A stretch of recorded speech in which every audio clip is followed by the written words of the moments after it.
You probably know Larry. He lives at number 10. He has met presidents, prime ministers, and royalty. He has survived governments, elections, and political scandals. But there was another government cat in London, one who worked in a very different kind of building. He didn't live behind the famous black door of number 10. He lived in the Treasury. And unlike Larry, his job came with a rather serious responsibility.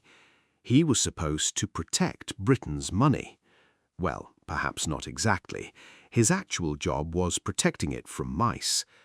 His name was Gladstone, and his career in government began in a rather unexpected place, because before he became a Treasury official, he was just a hungry stray cat called Timmy. Before the bow tie, before the government office, before the official title, there was Timmy. He was found as a stray in central London.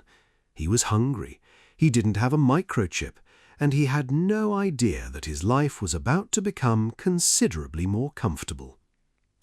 Battersea Dogs and Cats Home took him in. The staff described him as a rather greedy young cat, which, to be fair, may have been excellent preparation for a career in the Treasury. Timmy was about 18 months old when the opportunity of a lifetime appeared. Not a mansion, not a country estate, not even a particularly glamorous house. An office building, the Treasury, and someone there had decided that what the British economy really needed was a cat. Welcome to the Treasury. In June 2016, Timmy moved into his new home, HM Treasury at Whitehall. His new title was Chief Mouser to the Treasury, and his new name was Gladstone. The name wasn't chosen at random. It honoured William Ewart Gladstone, one of Britain's most famous politicians. He had been Prime Minister 4 times, but more importantly for this particular cat, he had also served as Chancellor of the Exchequer. In other words, Gladstone the human had spent a great deal of time dealing with Britain's money. Gladstone the cat was now going to spend his time dealing with Britain's mice. Somewhere in the Treasury archives, I suspect this seemed perfectly logical. Gladstone arrived at an interesting moment. Britain had just voted to leave the European Union. The country was trying to figure out what Brexit actually meant. Politicians were arguing, markets were watching, journalists were everywhere. And inside the Treasury, a new employee had just arrived, Gladstone. The Treasury didn't immediately announce his appointment. The political chaos surrounding Brexit delayed the public announcement.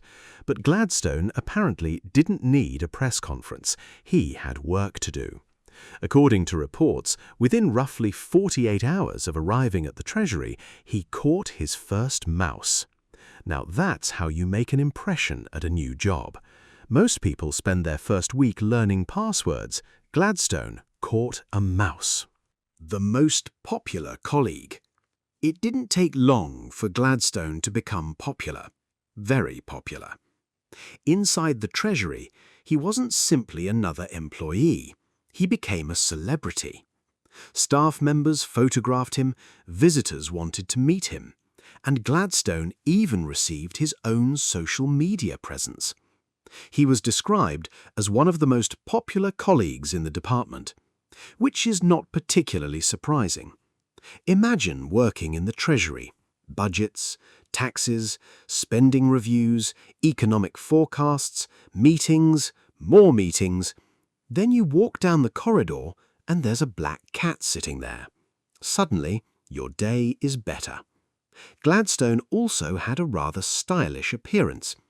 At times, he was photographed wearing a red-spotted bow tie, because apparently even a government mouser needs formal wear. The Treasury has a cat. Now, there is something wonderfully British about this arrangement.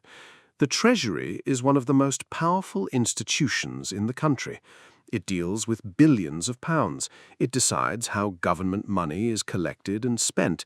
It worries about inflation, taxes, budgets, public spending. debt. And somewhere inside all of this, there was Gladstone, walking around, watching people, looking through windows, and occasionally catching something that definitely wasn't supposed to be there. A mouse. He was essentially a tiny black auditor, except his audits were conducted with claws. The cat who cost nothing. And then there is one detail that feels almost too perfect for a Treasury story. Someone eventually asked the government a very serious question. How much does Gladstone cost the taxpayer? The answer? Nothing. According to an official Freedom of Information response from HM Treasury, Gladstone was kept at no cost to the taxpayer. His expenses were covered through voluntary donations, and Treasury employees volunteered their own time to look after him. So, in financial terms, Gladstone was an unusually efficient government employee. No salary, no pension contribution, no expense account, no consultancy fees, just food, medical care, and presumably the occasional comfortable place to sleep. The Treasury had somehow managed to employ a civil servant who actually saved money. The other government cats. Of course, Gladstone wasn't alone. By 2016, Whitehall already had its own little feline establishment. There was Larry at number 10 and Palmerston at the Foreign Office. Then Gladstone arrived at the Treasury. 3 cats, 3 departments, 3 territories, and naturally, the newspapers couldn't resist imagining them as political rivals. Larry was the famous one, Palmerston was the Foreign Office diplomat, and Gladstone was the Treasury man. His department guarded the nation's finances, so perhaps it was only appropriate that Gladstone's personality became associated with something very Treasury-like, being careful with resources, keeping things under control, and, presumably, not wasting money on unnecessary mice. How many mice did he actually catch? Now, here's where the story gets wonderfully bureaucratic. People wanted to know how successful Gladstone really was. How many mice had he caught? After his first year, the reported figure was 22. 22 mice. Not bad. But eventually, someone wanted a more official answer. And in true British fashion, they asked the government. How many mice had Gladstone caught during his entire career? The answer was, essentially, we don't know, and finding out would take too much time. In other words, there was apparently a limit to how much government bureaucracy should be spent counting mice, which may be the most Treasury answer imaginable. Retirement. But eventually, even Gladstone needed a break. In 2019, after several years of service, he retired. He left the Treasury, and unlike many government employees, he didn't disappear into a mysterious administrative department. He went to live with a Treasury staff member. A quieter life. No more office meetings, no more public appearances, no more journalists waiting outside, and, hopefully, fewer mice. Although in January 2020, there were jokes that Gladstone was now effectively working from home, which makes him perhaps one of the earliest government employees to embrace remote working, a trendsetter, even in retirement. What made Gladstone special? The strange thing about Gladstone is that he never really needed to do anything extraordinary. He didn't need to chase foxes, he didn't need to fight other government cats, he didn't need to appear beside the Prime Minister. He simply existed. A black cat walking through the corridors of one of Britain's most important government departments, and people loved him. Because politics can be exhausting. Governments argue, politicians make promises, budgets come and go, markets rise and fall. But a cat sitting on a windowsill doesn't care. Gladstone didn't have an economic policy. He didn't have a political party. He didn't give interviews. He had a much simpler agenda. Eat, sleep, look elegant, catch mice, and occasionally allow a Treasury employee to take his photograph. Honestly, that may be the most sensible government career of all. Today, Gladstone is no longer working at the Treasury. His time in Whitehall is over, but his story remains part of Britain's strange tradition of government cats.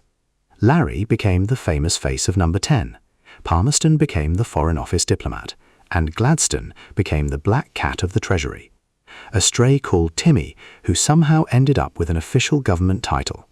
He arrived hungry, he caught mice, he became a celebrity, he cost the taxpayer nothing, and eventually he retired to a quiet home. Not bad for a cat who started life without even a microchip. And perhaps there's a lesson here. In British politics, people spend years trying to reach the top. Gladstone simply walked through a door, looked around, and apparently decided, yes, this will do. And for a few years, the Treasury belonged to him.